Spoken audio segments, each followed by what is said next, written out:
We have a deal that's a fair deal. It's a good deal. We are not investing any money in Iran, by the way.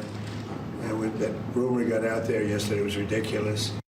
Yeah, it was ridiculous. I don't know where this narrative came from, but people are taking it seriously, particularly the left, that the U.S. is considering giving money to Iran to rebuild after the war. And even though we have not seen the text of the peace deal, the president made it clear that's not going to happen, that any reports suggesting that he's considering backing the creation of some $300 billion reconstruction fund for Iran is not true. He said, quote, the story that the U.S. will pay Iran $300 million is fake news, put out by the Democrats. J.D. Vance was also asked about it. Take a look.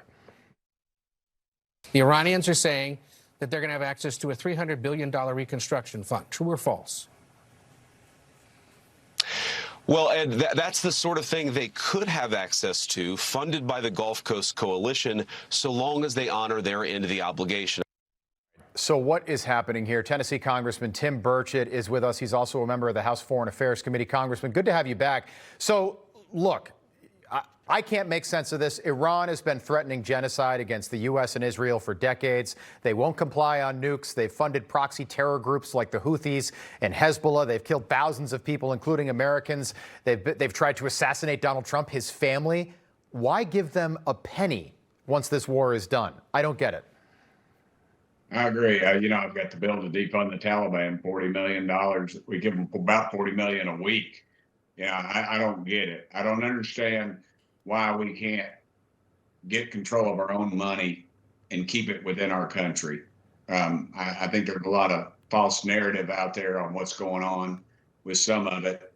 But again, these people will hate us for free. There is no reason for us to be involved. Great point. Like, look, keep an eye on the nuclear apparatus, but get out of there. I don't think the American people care about rebuilding Iran. Remember that? Freedom's going to ring throughout Iraq and Afghanistan. Look at it now. By the way, we targeted military targets. All right. I know in the fog of war things happen, but we didn't knock out their infrastructure that affects them economically, like in any real way. So what are we supposed to rebuild? I have no earthly idea. You're exactly right about the nukes. If they're still in the ground, I think we could monitor that. From what I understand, I was briefed by the president in the White House about we were in the Roosevelt room months back, and we talked about what had happened and where the nuclear stuff, it was sealed pretty much underground.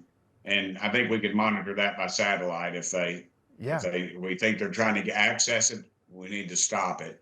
But until then, I just think we need to wash our hands of this place and get the heck out. Middle East is quagmire. If we give them hundreds of billions of dollars, however that works, is this a bad deal? Is it what? Is it a bad deal if we do somehow, give them money?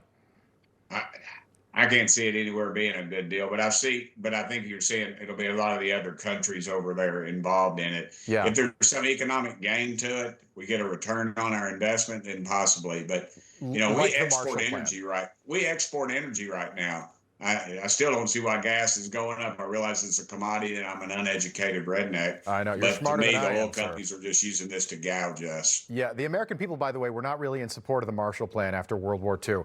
Just quickly, we've been following this tick saga. Bill Gates has invested in meat that doesn't come from animals. Now we've got ticks that give people alpha-gal syndrome and makes you allergic to meat. You said on the Joe Rogan podcast that you think Gates is behind it. What do you think is happening? Well, you have somebody that invented a computer that nobody, that the world has to use, and then apparently they might have invented a virus to go into it, and then they sell the cure for it. It seems like they've already got the market plan laid out in front of them. I don't trust these folks. When they tell us that cows are the big problem with the beef is the problem with the environment and all this. I just don't get it. It doesn't make any sense to me. And then yet we allow them to do this time and time again. We saw it under COVID. Yeah. We still don't know the truth on that. We probably never will. And yet these ticks are just showing up everywhere all of a sudden. And guess who's selling meatless meat, I guess it is. If I want to eat a green bean, I'll eat a dadgum green bean, but I don't want it I don't want it on my grill. Yeah, I'm with you. By the way, these ticks are showing up, the Lone Star tick, they're showing up in places they've never been before, and they carry this alpha-gal syndrome. Congressman, we'll have you back. Good to see you. Thank you, brother. It's always good. Information.